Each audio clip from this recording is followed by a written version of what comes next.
WWE Monday Night Raw live in Austin, Texas. Moody Center sold out. 13,000 in attendance. August 12th, 2024. The show is getting rave reviews online. I do apologize for coming up later than I usually do for my reviews. My excuse? I was on vacation. I just got back a couple of hours ago. I'm now turning on the camera. I just got done watching the show all the way through. But here I am giving you a review. And listen, I know I get a lot of flack for being pro WWE, which I think is hilarious because I'm pro wrestling. I love everything. AEW, WWE, TNA. If it's good, I'm going to say it's good. If it's not good, I'm going to say it's not good across the board.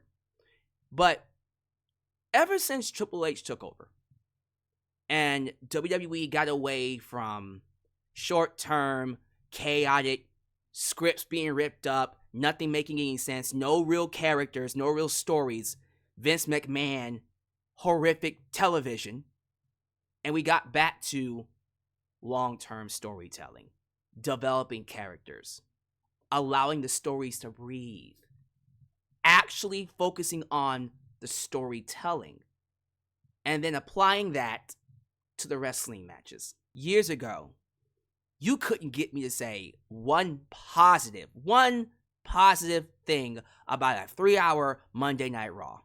You could not get me to say it. It was a chore to sit through. Nowadays, it's incredible. When I turn on Raw, it flies by. 3 hours, to be fair. This was taped, DVR, so I was able to fast forward through the commercials. So what is that? Maybe 2.5 hours, perhaps? Still, that show flew because we're back to telling stories again. We're back to having characters with motives, villains, heroes. Here's why I hate you. Here's why he hates you. I want to see how that turns out. Every segment tonight was like that. Every segment. It was incredible. Mid-card, lower card, tag team, women, main event. Every piece of the show had a reason to exist. And I was amazed at how far Raw has come. Now, I would expect it to be what it is now if it's going to be on Netflix starting next year. It has to be a certain quality for it to work, especially if you're going to be on a platform where you don't quite know where your audience is coming from. Yes, you're going to have the hardcore fan base, but who's to say that Netflix reach won't expose the WWE to a whole nother sector of customers and how that might turn out? So you want to be on your A game, which is what Raw is right now. Let's hope it stays this way. Still, it does kind of bother me when I watch Raw and I think about Friday Night SmackDown that happened this past week, which I thought was a nothing show. Outside of Roman Reigns and the Bloodline, literally what has carried SmackDown for the last 3 years, give or take. Outside of that, nothing. There are no characters, no storylines. There is literally nothing about this show that interests me. And it's not the talent. It's just what I'm seeing. It's the booking. And it does frustrate me because you would think with a talent roster that's on SmackDown, the Cody Rhoses, the Randy Ortons. Well, Randy Orton's on Raw right now, but he is from SmackDown. But regardless, Kevin Owens, Street Profits, Roman, Solo, Bloodline, women, Bayley, Nia Jax, Tiffany Stratton. We'd be here all day. DIY. You would think that would be just as good, maybe even better than Monday Night Raw. But it's just been kind of bland. Nothing really is catching me unless it relates to the Bloodline. That's the only thing they got on that show that has characters, that has a story, where I go, oh man, this guy is trying to usurp Roman. I want to see Roman come back and get what's rightfully his. And that's basically what it is. It's a very bare bones story, but it works. We don't see that a lot on SmackDown. And that's why it's kind of dry. Especially when you talk about Cody Rhodes as the WWE champion. I'm going to have a lot more to say about it when we get to the SmackDown review on Friday. But ultimately, it is It's not shocking because I called it, but it is still kind of disappointing to see that Cody isn't really bringing a lot of interest to that championship. As this iteration of Cody Rhodes, this babyface, the white meat, I respect you, man. I respect you. Hey, I like you. You're a great wrestler. To prove that I'm a good champion, I need to beat you. Like, that doesn't do it for me. I'm sorry. You can like Cody. I like Cody. And I can still admit, him as a champion on TV week to week isn't that interesting. So to go from SmackDown to what we just saw on Monday Night Raw, listen, I'm not going to say this particular episode was better than last week's. I thought last week's Raw was one of the best Raws all year, probably in a long time. But this was still a great show. And I don't want to go segment by segment. I don't want to break down what happened beat for beat. I just kind of want to talk in general about what I saw and what I liked about it. First off, the crowd was great. Man, Austin, Texas, I'm telling you, when you come to Texas, you are going to get some of the best fans in the world. Wrestling is cultural. So anytime you come down here, the crowds are always going to be high. Will you have a crowd once in a while that's not that great? Corpus Christi, yeah, but that's in every state for the most part. Texas is a great time for wrestling. It always is. It's always going to be that way. So you had a great crowd, sold out, 13,000, that's what they said. I think WrestleTix said it was around 12,600. Give or take, whatever. Round it up, 13,000. You start off with Rhea Ripley. Rhea Ripley lost her man. Lost her sub. Dom no longer wanted to be a sub. He says, I want to be the Dom now. I want to be the daddy. So she came out and told Dom, you stabbed me in the back. But the thing is, and this is something you've probably heard before, it just wasn't deep enough. Yo, Rhea's a savage. She's just a natural babyface. She doesn't have to work hard to get fans to like her. She's just naturally likable. You rarely have talent like this, ever, in wrestling. And I'm happy they stumbled upon one, and they're going full-fledged babyface with her. Cannot wait to see her go on her revenge tour against Liv and Dom. By the way, they came out, and they're such a great heat magnet. Oh my god! Dom is just meant to be a heel. Never turn him babyface. Just don't do it. Do not turn him babyface. Even if you wanted to, I don't see how you can. Just don't do it. So him and Liv are on top of the stage, and of course they're bragging about taking everything away from Rhea, because that's what Liv is doing this for. Motives, purpose, storytelling. That's how you get people to care about your stories and your characters. So she took her women's title, she took her man, and she took her group. Now Rhea wants to get her back in the worst possible way. And then you have Damian Priest come out, and then there's this big brawl, goes backstage, camera shots are awesome. Liv is hightailing it. Dom is getting his ass kicked by Damian Priest. Damian Priest ends up fighting, I think Carlito beats him. And then the Terror Twins, is that what they're calling themselves? The Terror Twins. But you see Damian and Rhea running off Judgment Day. And in my head, I went, man, I know Finn Balor and JD McDonough are the current tag team champs. If they really wanted to, you could do Rhea Ripley and Damian Priest versus Finn and JD McDonough for the tag team titles. And I would buy it. Yes, this is me once again trying to push Rhea Ripley as the modern day Chyna. I know. I've been trying to do that for years. They can still do it, and they probably will. That would be such an awesome match. They're not going to do that. They're going to do Liv, Dom, Rhea, and Damian for Bash in Berlin. I'm just saying. You want to send Rhea after those tag team titles? Come on. I'm all for it if you want to do that. I love what they're doing with Chad Gable and his group. American Made. America! American Made. Such an awesome name. Creeds, Chad, and now the newest addition, Ivy Nile. So Chad wasn't on the show. He was apparently out of the country. I think he's in Paris, watching the Olympics, right? So the Creeds took on Alpha Academy. They're still called Alpha Academy for some reason. I think they should change the name. You can keep the group, keep the same people, but change the name. Because Alpha Academy was Chad Gable's baby. You're not Alpha Academy anymore. Do something else. Because I don't like the idea that they're still under Chad Gable's group name. If you want to get away from Chad Gable, get away from everything that represents him. That's just something that really irritates me and just feels lazy. No, don't call them Alpha Academy. Get a real name. But anyways, when Ivy Nile first talked to Maxine Dupri and talked about, hey, I don't want you to go out there. And she's like, I want to go help my friends. They are my family. And she went, I see you make your decision. Instantly, I went, here comes the heel turn. Instantly. I watch wrestling too much. That's how you know I watch wrestling too much, because I sense, all right, well, there's the heel turn. Here it comes. Long and behold, Ivy Nile attacks Maxine Dupri. The Creeds take advantage of this situation to get the pinfall over Alpha Academy. Please change their name soon. And Chad Gable's American made stable continues to grow. So Chad Gable is much more familiar now with this group, and he's not done with the Wyatts either.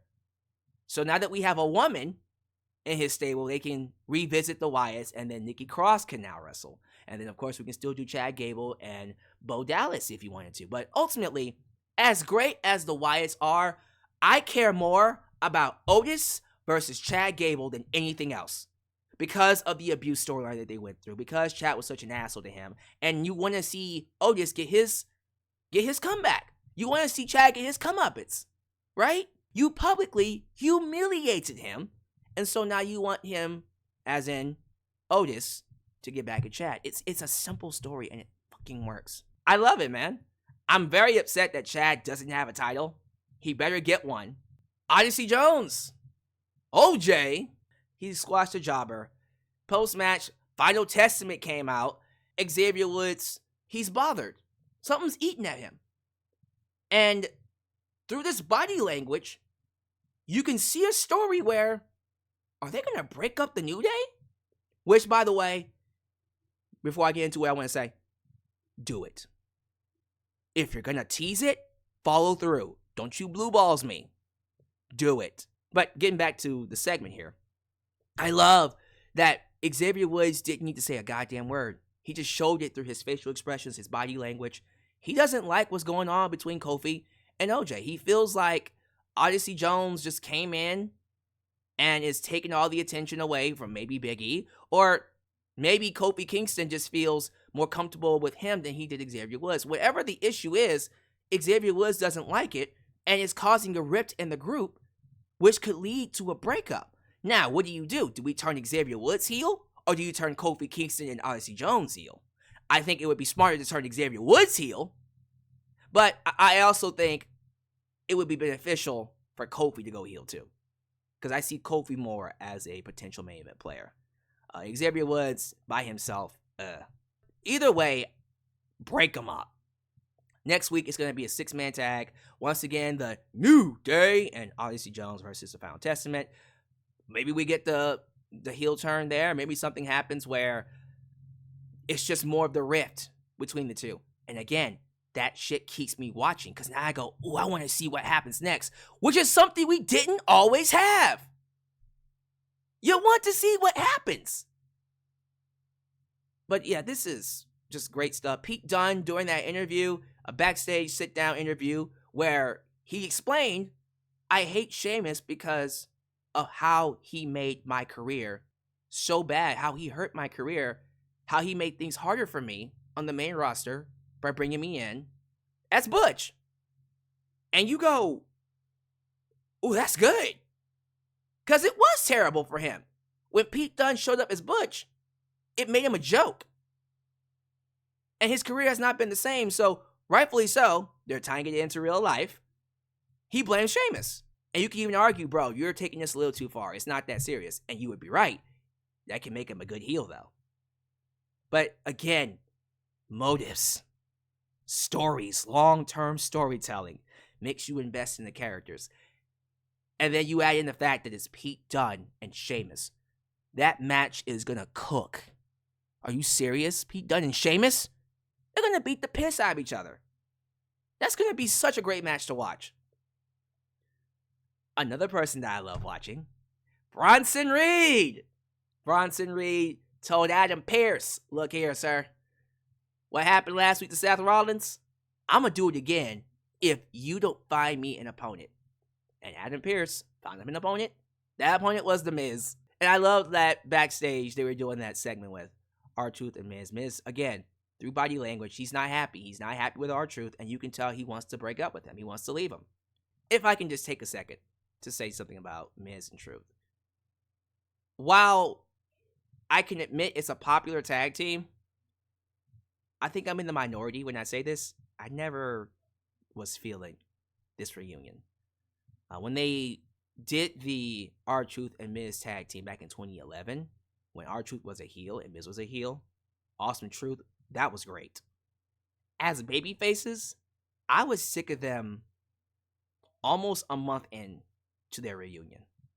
I was already tired of it. You can't break them up fast enough. It's like the New Day. It's exactly like the New Day. You can't break these guys up fast enough. Turn Miz heel, which is what he always should have been. Hate that he turned babyface. Never turn him babyface. It never works. He is best as a heel. Period. So you turn him heel. Keep R-Truth a babyface. I like that basically Bronson Reed was used to facilitate that. Because Miz got out there and got absolutely annihilated by Bronson Reed. And just like he did to Seth Rollins, multiple tsunamis. Of course, he pinned Miz with the first one, but you know what happens afterwards.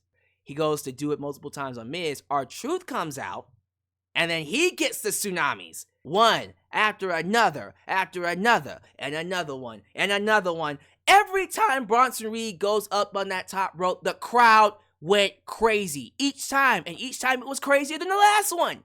And now you're like, man, this guy's a monster. Who's going to stop him? Seth Rollins comes back. Oh, here we go. It's an already made feud. You don't have to do anything else. Just bring Seth Rollins back. And do that match at what? Bad Blood? Let's go. Let's go.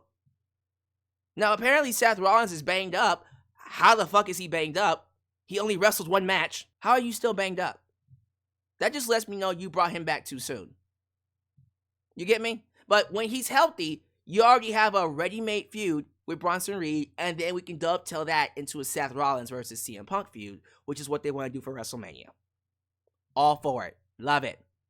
But that's what I'm talking about. You're building intrigue into these characters by having them do shit that makes you love them or you hate them. It's bare, basic storytelling.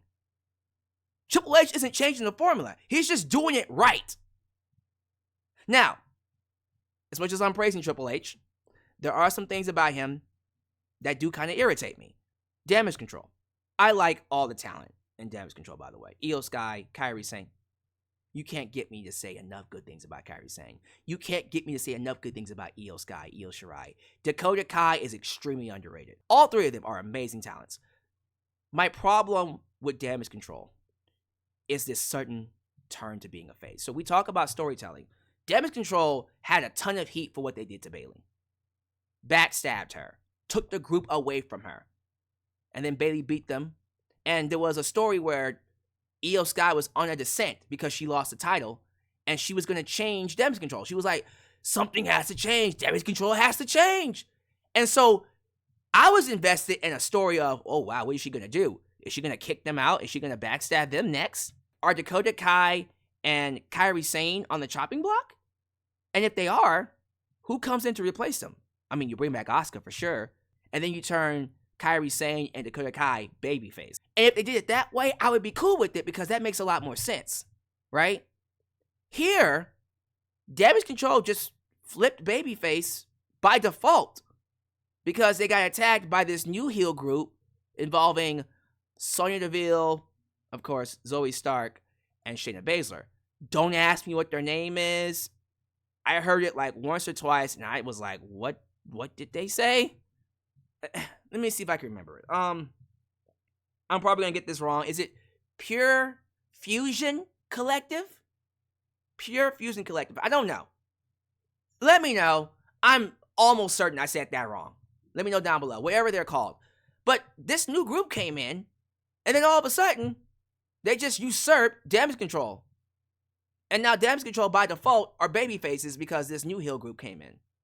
I don't like that. Why did that have to happen? Now, I'm not saying they can't make that work. Clearly they did. They had a tag match with Pure Fusion Collective. Again, I'm gonna hope I'm saying that right. Shayna, Zoe, Io, Kairi. And the crowd was hot. They were hot for Io and Kairi because they're great workers. So I'm not saying they can't make this work. I don't like the sudden shift. As someone who's a fan of storytelling, I would like a bit more of a reason for why they're faces now. Because we're not that far removed from them screwing over Bayley at WrestleMania. WrestleMania was just a couple of months ago.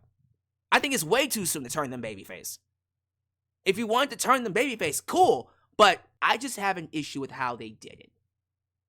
As time goes by, you can explain away and do a better job of filling in those gaps. But this sudden shift into being a babyface group, when I was invested in them as villains, it's kind of weird. By the way, Candice Michelle was there.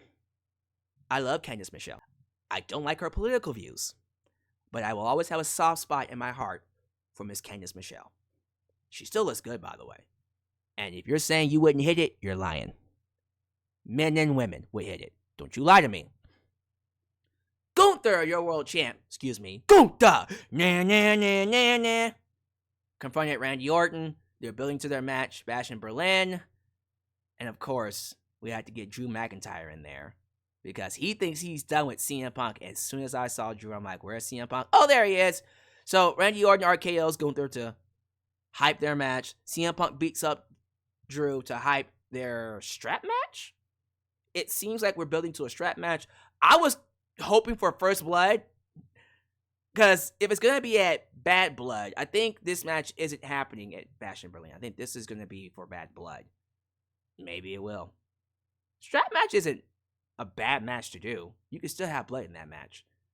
But I felt like First Blood would have been like the perfect first hardcore no-step match that they can do. But strap match is fine. Dog collar match would have been better. But strap match, sure. I'm pretty sure the match is going to be awesome. They have good chemistry, and I think Drew and Punk are going to make that work. And I think after that was the main event. I think I pretty much covered everything. Braun Breaker, Sami Zayn. So, in my SummerSlam preview, I mentioned how much I am a huge fan of Braun Breaker.